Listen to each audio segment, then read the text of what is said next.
Steve Close wrote the following, but he is using Microsoft Mark to speak the message. Crisper than my delivery, with just a few mispronunciations of names. Apologies for that. On being one of John Brennand's rivals during our heyday, 1970s and 80s.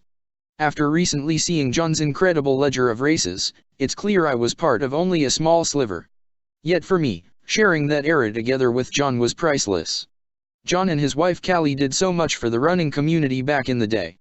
They were at almost every race, setting things up, measuring courses, starting the races, even ones John ran in, he'd often start, computing the results, etc.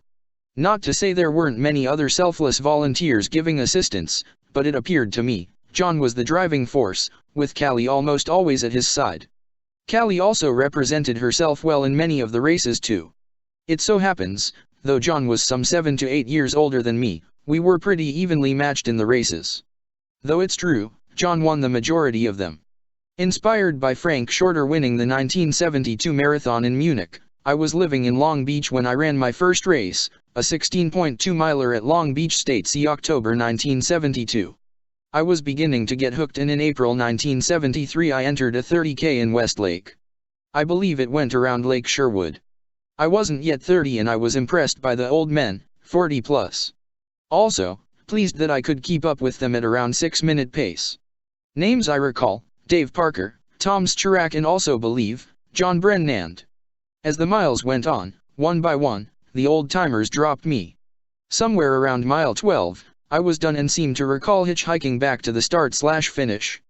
Then on April 8, 78 I ran a 10K on UCSB track in about 33 minutes, and that's another race in which John took part and left me in the dust.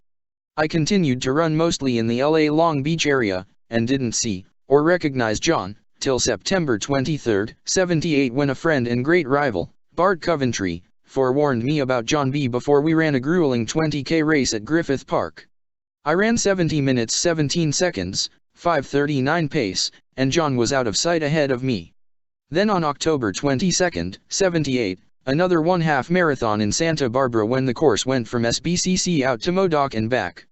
That day was especially memorable as John Botka, John Brennand, and I led that race, running mostly together, for some 10 miles, when those two pulled away from me and finished, as I recall, hand in hand, in approximately 1:12.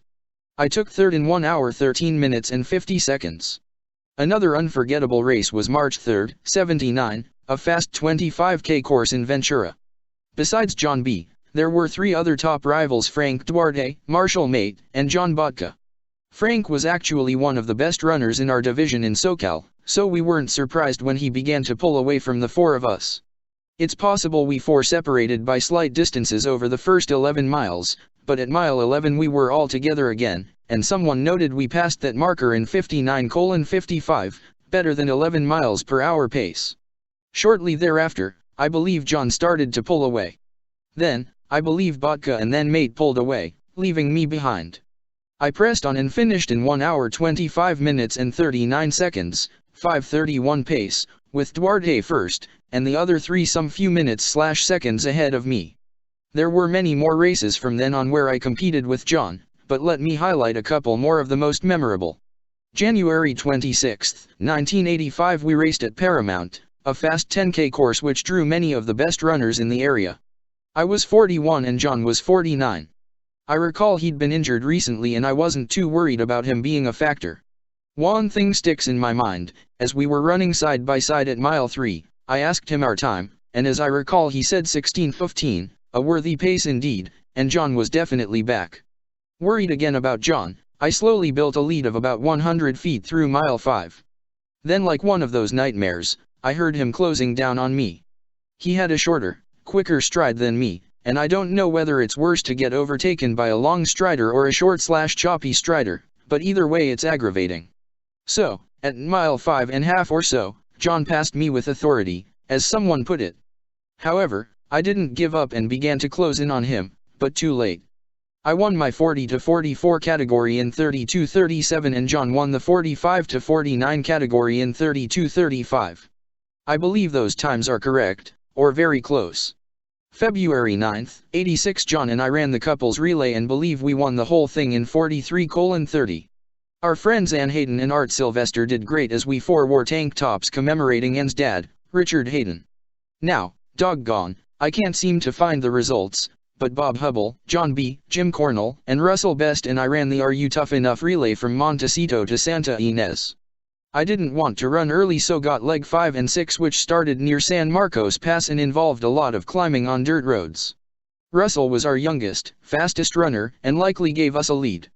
I was riding in Bob's Jeep and I recall seeing Jim K. tackle one of the most difficult legs of the run, Gibraltar. However, he was strong and up to the challenge. As I recall, I was given a lead, but lost it to another team. Then, running well, Hubble held his own. Bob passed the baton to John, who had to finish the last 2 legs in a row and was some distance behind the other team, which had a younger, very fast runner and another good runner, each of whom had run previous legs of the relay, but had time to rest. I didn't think John would have a chance, as the older guy, facing 2 in a row legs, against younger guys, already ahead of him. John was a vision, wearing mirrored sunglasses and a sleek running outfit. Hubble and I caught up to him in the Jeep to watch the proceedings. Unbelievably, John was catching the young stud. Then, with just a couple miles to go, John raced by the guy to take and hold the lead to the finish. I remember upsetting Bob a bit when I punched the roof of his new Jeep in jubilation. Here's an oddball: in 1988 at the Cuesta Biathlon I finished in 1 hour and 42 minutes combined.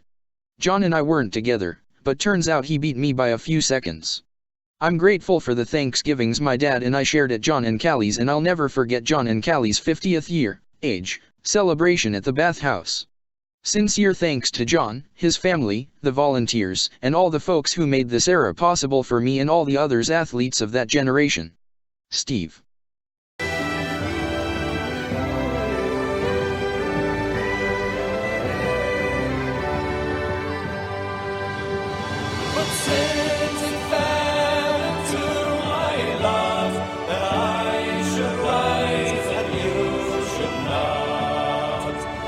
Gently rise and softly call, good night and joy be to you all. So fill to me the parting glass, and drink a health whate'er befalls. Then